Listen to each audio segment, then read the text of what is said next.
Donald Trump is backtracking and blaming the media for what he calls misreporting his comments concerning his call over the weekend to terminate the Constitution after once again falsely suggesting there was widespread voter fraud in the 2020 election, as if that, even if it had happened, would justify terminating the Constitution. On Capitol Hill Monday, Republicans criticized the former president's comments, but stopped short of saying that would disqualify him from a White House run in 2024. Really unbelievable, and we will never get rid of the Constitution. The voters will determine who's going to be the nominee for the Republican Party, who will be the president. So I know you don't want him to be in the mix, but he'll be in the mix. I'm glad he walked it back. What he said was wrong. You think it's disqualifying? Well, it's not clear who's going to run, but I think it's certainly irresponsible. But he's running. I mean, I guess he is until he isn't. Well, joining us now, Washington Post senior national correspondent Ashley Parker and Charlie Sykes, editor-at-large at The Bulwark. Ashley, first of all, it's not as though he apologized. He didn't take it back. He just blamed the media and said that he never said it, but he had said it, and he'd written it. You never know that Trump is running in 2024. He's still obsessed with 2020.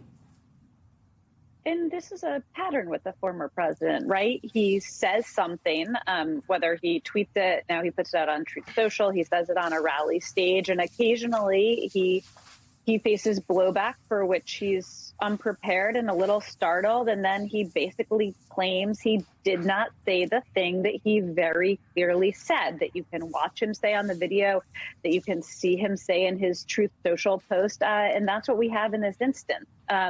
And even in his duo of walkbacks, he sort of claims the media is lying, but he also then in a second, tweet equivalent reiterates the exact same thing, just about saying either the election should be handed to me or we should rerun the election. So it's not an apology, and it's sort of the most unapologetic, disingenuous walkback one can imagine. And Charlie, you note that in the past 2 weeks, Trump pledged solidarity with January 6th rioters. He dined with 2 Holocaust-denying fans of Hitler, and he called for the termination of the Constitution. And yet Republicans like Kevin McCarthy and even Constitution-loving Ted Cruz are not criticizing him directly. And, Senator Cornyn, with all due respect, was a federal judge before he became a senator. And, he's equivocating on whether he's even a candidate. You've got to take him at his word that he's a candidate. Donald Trump declared his candidacy. Yeah, well, once again, we're learning there is no red line for the Republican Party. Even those who are appalled by his call to terminate the Constitution are not willing to say his name, and they're not willing to say that it is disqualifying, that he should never be returned to power in the Oval Office.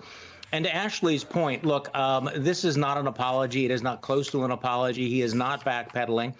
Donald Trump is lying. He's lying about lying. What you see there is a classic case of gaslighting. We all know what he said, and he's now saying, what are you going to believe, me or your lying eyes? But this is a pattern of a man who honestly believes that he can throw anything against the wall and somehow it will stick, or that he can change the subject and that his loyal cult will go along with it. But if there was anything remotely close to a bright line, it is the former president of the United States saying that the laws and the rules and articles of the Constitution should be terminated in order to restore him to the presidency. There is nothing unclear about that. There is nothing unambiguous about that. And I don't think we should refer to Ted Cruz as Constitution-loving Ted Cruz if he is not willing to stand up and defend the actual Constitution. Well, fair point there. And also, if you look at it, the former president of the United States, who has been accused, not charged, but accused, certainly in the January 6th testimony, of trying to break the law in order to hold on to office when he was not reelected, is kind of confessing here, because he's saying that it's justifiable, at least in his post, he said it's justifiable if you believe there's election fraud to violate the Constitution. I also want to take a moment of personal privilege. I want to fact check what the former president also just wrote on Truth Social about my interview with National Intelligence Director Avril Haines. Mr. Trump is falsely claiming that she views the Mar-a-Lago documents investigation as a joke because she laughed when I pressed her about the matter at a defense forum at the Reagan Library. Let's watch the full exchange for the context. I know you can't talk about the investigation into Mar-a-Lago, but if somebody in the intelligence community took home documents, classified documents, and then resisted turning them back, what would be the impact?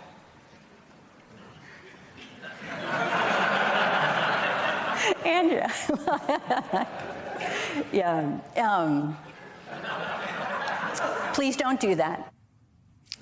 So the laughter from the audience, as well as the DNI director, DNI Haynes, was over me pressing her to try to answer something that she didn't want to answer about an ongoing investigation, which is a very serious investigation. There's no doubt, Ashley, that she taking classified documents seriously. They are doing an ongoing, assessment as to what the damage was to national security. The other point was that he talked about the laughter of the studio audience. The studio, quote, audience was a gathering of our leading generals and other defense officials, as well as people from the defense industry and military and intelligence experts, the Reagan National Defense Forum. Ashley?